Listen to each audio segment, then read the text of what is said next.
তুই বসার জন্য অন্য জায়গা খুঁজে পেলে না, শালা গরিবের গরিব।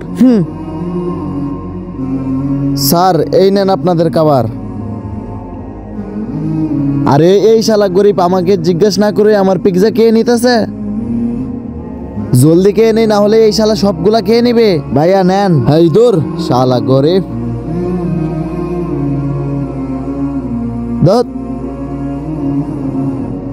এই নেন অর্ধেক আপনি খান। শালা ফকিন্নি যেইভাবে পিৎজার উপর অধিকার দেখাইতেছে মনে হইতেছে তার বাপের। স্যার এই নেন আপনার পিৎজা।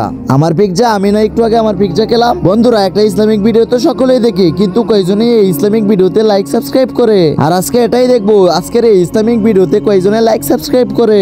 আরে স্যার ওইটা আপনার পিৎজা ছিল না, ওইটা ওই ভিখারির পিৎজা ছিল। কি? যেইভাবে পিৎজা খাচ্ছে মনে হচ্ছে এটা তার বাপের পিৎজা। আর বন্ধুরা, আজকে ওই ভিখারিটা আমাকে বুঝিয়ে দিয়েছে তারা শুধু টাকার গরিব হয়, কিন্তু মন থেকে তারা অনেক বড় লোক।